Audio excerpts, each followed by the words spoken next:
Oke, baik. Assalamualaikum warahmatullahi wabarakatuh. Kami dari kelompok 8 akan mempresentasikan hasil kerja kami tentang penelitian etnografi.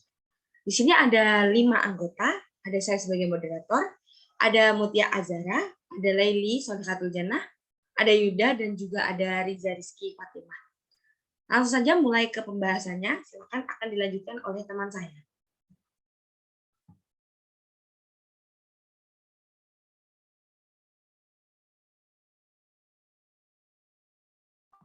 Oke, yang pertama yaitu pengertian.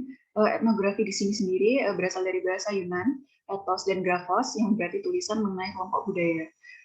Etnografi merupakan studi mendalam tentang perilaku alami dalam sebuah budaya atau seluruh kelompok sosial. Menurut Harris pada tahun 1968, etnografi merupakan sebuah desain di mana para peneliti kualitatif menggambarkan dan menafsirkan berbagai pola, nilai-nilai, perilaku, keyakinan, dan bahasa dari berbagai budaya kelompok. Next. Selanjutnya di sini akan membahas karakteristik etnografi. Yang pertama yaitu peneliti meneliti tema-tema budaya tentang peran dan kehidupan sehari-hari seseorang. Selanjutnya yaitu mengambil data utama dari pengalaman di lapangan. Yang ketiga yaitu berlatar alami, bukan eksperimen di laboratorium. Yang keempat, menggunakan berbagai metode pengumpulan data seperti wawancara, pengamatan, dokumen, artefak, dan material visual. Dan yang terakhir yaitu menekankan untuk mengeksplorasi fenomena sosial dan bukan untuk menguji hipotesis. Selanjutnya akan dilanjutkan oleh teman saya. Baik, selanjutnya yaitu jenis penelitian etnografi. Etnografi realis. Seseorang etnografi realis menggambarkan fakta detail dan melaporkan apa yang diamati dan didengar dari partisipan kelompok dengan mempertahankan objektivitas peneliti. Dipaparkan menggunakan sudut pandang orang ketiga atau third person point of view. Contoh, Walcott 1974-1994 menggunakan desain etnografi realis untuk mempelajari aktivitas panitia yang ditunjuk dalam pemilihan sekolah. Kedua, etnografi kritis. Penelitian dengan mencoba merespon isu-isu sosial yang sedang berlangsung. Pendekatan ini diarahkan untuk menghentikan marginalisasi terhadap individu yang diteliti dengan cara bekerjasama, berpartisipasi aktif, menegosiasikan laporan akhir dengan para partisipan, dan memberikan bantuan atau perhatian ketika memasuki dan meninggalkan lapangan penelitian. Pengumpulan data.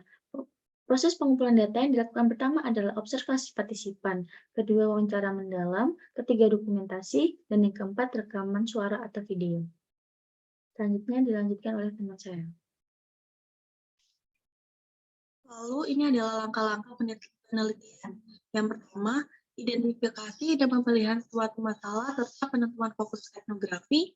Yang kedua, mendesain setting dan kegiatan etnografi. Yang ketiga, pengumpulan data. Lalu yang keempat, membuat catatan mendetail. Yang kelima, analisis model interaksi. Dan yang keenam, menulis etnografi. Selanjutnya,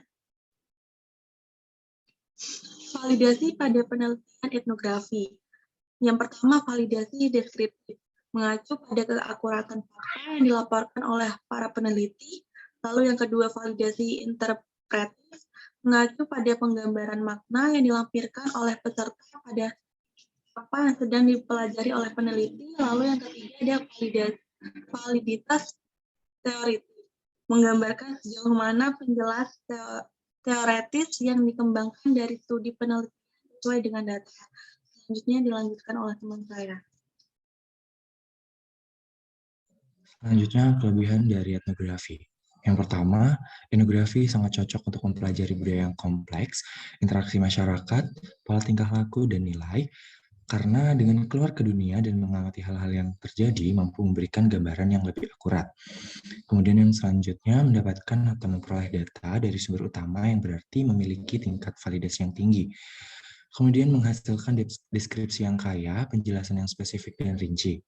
Kemudian yang keempat, ada peneliti berinteraksi langsung dengan masyarakat sosial yang akan diteliti.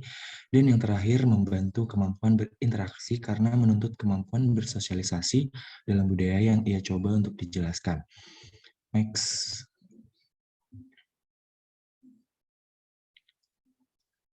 Kemudian di sini ada kekurangan dari etnografi. Yang pertama, sulit untuk direplikasi, terutama diterapkan pada subjek dalam penelitian dan sangat bergantung pada etnografer. Yang kedua, etnografer memerlukan pelatihan dalam metode wawancara, pencatatan, metode pengumpulan data, dan metode analisis selain bahasa tempat penelitian. Kemudian yang ketiga, perspektif pengkajian memungkinkan dipengaruhi oleh kecenderungan budaya peneliti. Dan yang terakhir, membutuhkan jangka waktu yang panjang untuk mengumpulkan data dan mengelola data.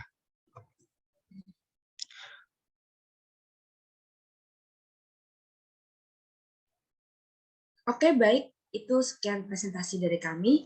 Kami tadi telah membahas beberapa tentang penelitian etnografi, karakteristik etnografi, jenis penelitian etnografi, pengumpulan data, langkah-langkah penelitian, validasi pada penelitian, kelebihan, dan juga kekurangan.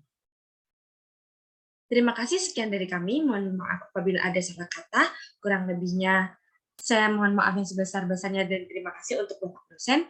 Wassalamualaikum warahmatullahi wabarakatuh.